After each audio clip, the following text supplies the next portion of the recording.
I'm making baked potatoes, and I looked up the best way to do it. I've already cut the roots off, salted it, oiled it, but then the recipe said that I should add rosemary? Well, if you say so. Remember how the old Yu-Gi-Oh anime really pretended that life points mattered? Someone would gain a few life points, or inflict the tiniest amount of burn, and everyone would react like they just made the most amazing play possible. Of course in real Yu-Gi-Oh that's barely ever the case. People play cards like Solemn Judgment that just halve your life points, and they're really good cards. However, Aromages try to counter this by actually making your life points matter. All of their main deck monsters have two effects. One, which is a continuous effect, which only applies as long as you have more life points than your opponents, and a second one, which is a trigger effect, applying when you actually gain life points. In theory, it creates a control-like strategy, where you aim to keep your life points higher than your opponents, to keep control of your continuous effects, while gaining life points at strategic times in order to trigger your Aromages effects. In reality though, all the trigger effects are mandatory, meaning that as soon as you gain any life points, all of your monsters are going to trigger at once, whether you want them to or not. This makes the deck not actually very effective at control, since a lot of the time their effects will go off without targets, or just at very inopportune times. But if they were good, they wouldn't be on this series. Just for clarity's sake, when I say I'm playing Aromage, I really mean I'm going to play Aromages. Plants can be a competent deck if you just throw in all their good support, since they have some pretty decent links and synchro monsters, but for the sake of this series, I'll stick to mostly Aromages and avoid other archetype support. It's an attempt to make pure Aromages work, and we'll see how that goes. I start off by playing their field spell, Aroma Garden, which lets you heal as long as you control an aroma monster. Fire Blossom basically counts as any plant monster in your entire deck, so I summon Aromage Jasmine. Jasmine's continuous effect, while you have higher life points, is to allow you to normal summon an extra plant monster, while its trigger effect is an extra draw. It's one of the best Aromage monsters, but it doesn't do too much by itself, so I'm hoping for something good from the draw. I get Cauldron of the Old Man. Since Aromages don't have enough spell cards to guarantee that they can gain life points every turn, I play a few extras like Cauldron of the Old Man. This one gains a counter during each of your standby phases, and can either heal you or burn your opponent depending on how many counters it has. I set a Dried Winds, one of their traps, which lets you destroy monsters your opponent controls when you gain life points. I don't have any quick effects that will let me gain life points, except my hand trap, so I need to hope that I special summon something if I want to be able to destroy any of their monsters. I chain Spooky Dogwood to Instant Fusion, thinking that no matter what they summon, I'll definitely gain some life points. But they summon a monster with 0 attack, meaning I don't get anything. They then summon a Dragon Buster Destruction Sword, and link it into a Protector Bolt, which is finally a special summon of a monster that does have attack points, so I gain 400 life points. This triggers Jasmine's effect to draw a card, which ends up being Aromage Kananga. Since I'm not threatened by that monster at all, I save Dried Winds, so that I can use it to surprise them later. I draw a Bergamot, but during their draw phase they start activating their effects. DNA Surgery will turn all of my monsters into dragons, while their fusion forces all dragon monsters into defense position and negates their activated effects. I managed to get out a second fusion, meaning that my Dried Winds won't be enough to destroy them this turn. I gain life points, and then chain Dried Winds to destroy their first Buster Blader. But without any activated effects, I won't be able to do too much else this turn, so I just get a Bergamot in preparation for next turn. And then, well, I think I'll let the end of this duel speak for itself. So I'll be able to actually attack soon. Nice. Ooh, and I get Aroma Gardening. Nice. You can get that.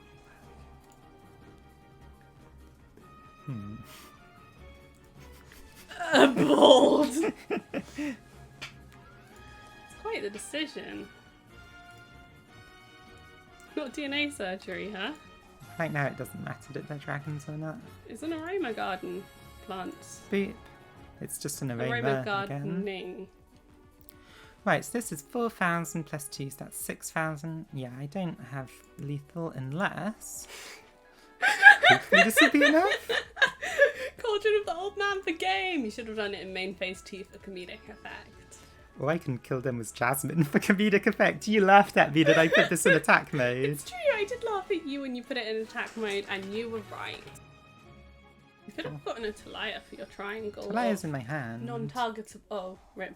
Non-targetable, non-destructible, Non-fungible. non-fungible.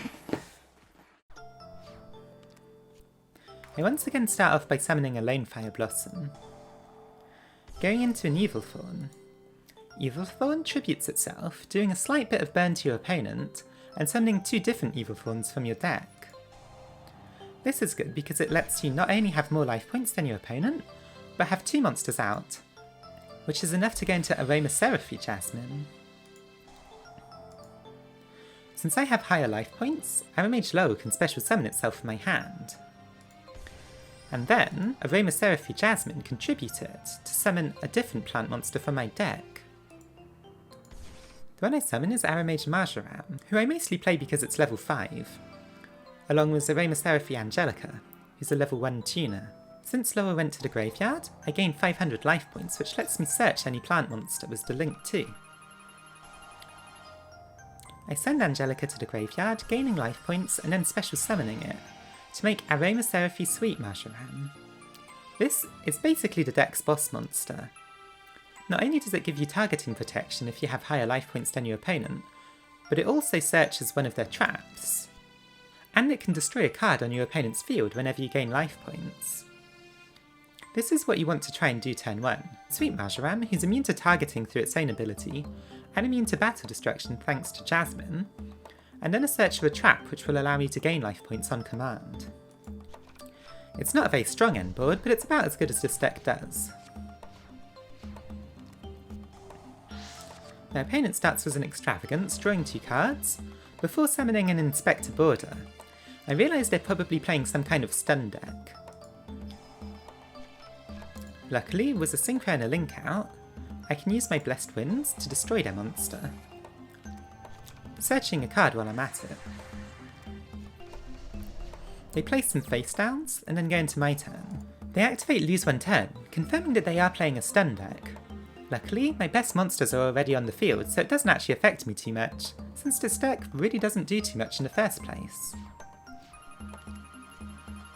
I summon a monster, then play Aroma Gardening, to gain some life points, and destroy one of their back row, drawing a card in the process.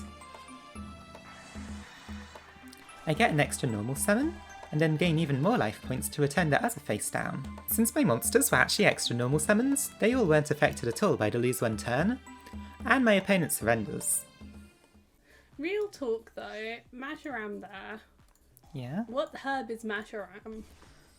Well, Marjoram actually. Marjoram. What herb is Hey, Marjoram? homie! This game, my opponent goes first. I see them summoning a Mizuki, so I expect some kind of zombie combo to start happening. Maybe preemptively, I activate Spooky Dogwood. Seeing that I've done that, my opponent simply decides not to summon anything that turn. Either they bricked really hard, or they just really didn't want me to gain life points. Either way, it means that they had a really bad turn, but because Spooky Dogwood's effect didn't work, my life points are halved, meaning I won't be able to get my continuous effects until I heal another 4,000 life points. Luckily enough, I have 2 Cauldrons of the Old Man, so that probably won't take too long.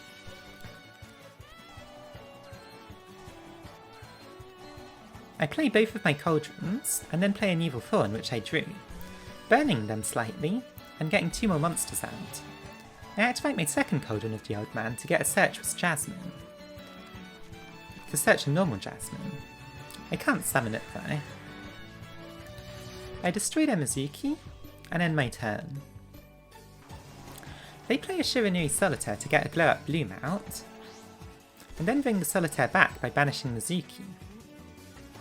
Instead of going into any link plays, they actually discard a Zombie Master to play Super Polymerization. I'm wondering what they can actually make, since there's no Zombie World on the field right now. The answer is that they only use their own monsters to make a Draco Necro Nether Soul Dragon. This card can't actually destroy monsters by battle, instead usually creating a token, but that token needs to battle a monster with a level, which of course Aromases Jasmine doesn't have. All they can do then is attack into me, doing some damage, but not getting rid of my monster, and not getting a token either. This does leave my life points even lower than when I started though, but since it's my standby phase, my cauldrons get an extra token each. I play a lone Fire Blossom, bringing out Aromages Rosemary for a change. Rosemary's trigger effect is to change an opponent's battle position, which will allow me to beat over the Draco Necro since it has 0 defense. I trigger it, and also get a search.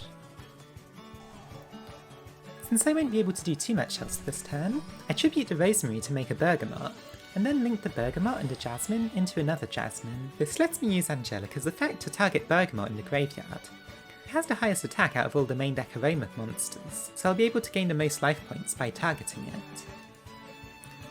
I gain 2400 and get another search since the link 2 isn't a hard once per turn. With that I get a Rosemary. My life points are finally higher than my opponent's, so I can summon an Aromage Laurel. I tried to bring out the Angelica from the graveyard, but their Skullmeister negates it, so instead I just go into the battle phase and beat their monster. They finally draw a Zombie World and play it, and also a Monster Reborn which allows them to get their boss monster back. They attack for 3000 life points, which puts me at a deficit again. With my cauldrons having 3 tokens each day, that won't last for very long at all. I gain life points, getting draws and searches, and then tribute my Laurel to get Marjoram. Since I have an Angelica in my hand, I'll quickly be able to Synchro Summon, and while I'm at it, I banish a bunch of cards from their graveyard with Marjoram's effect. Jasmine triggers, targeting Bergamot again, before summoning itself, and synchroing into Sweet Marjoram. I get the Search of Blessed Winds, before getting an extra normal summon again, thanks to Rosemary. I can trigger my second cauldron now, to gain life points, change the battle position of their monster, and destroy Zombie World before it causes any problems. In my battle phase, I destroy their monster and then get in a bit of damage.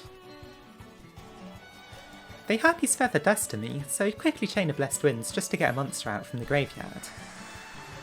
They didn't have anything else, so they passed their turn. I trigger my remaining Aromaseraphy Angelica to summon itself. And since I have the right levels, and a light tuner, I can make an Ancient Sacred Wyvern. This monster gains life points equal to the difference between yours and your opponent's. As you can imagine, in this deck, it can get very powerful. I go into my battle phase, attacking first with Bergamot, and then finish them off with 11,000 points of direct damage from Ancient Sacred Wyvern. Now that's a lot of damage! That's it for this episode of Playing the Unplayable. Somehow, I managed to actually win some games with this deck. Just goes to show that there's always worse. If you enjoyed the video, give it a like, and subscribe. And if you want to play the deck yourself, there are links to its YDK file in the Patreon in the description. You can also be a part of these videos by watching me get the replays for them live at my Twitch, also in the description. Other than that, just remember to have fun. I've always thought that there should be a fish at Aromage. A fish? Oh, my favourite aroma fish. They smell very strong, and it would be quite offensive on the Aromage nostrils. fish. Aromage fish. Fish. Fine, I'll call it fish. Yeah.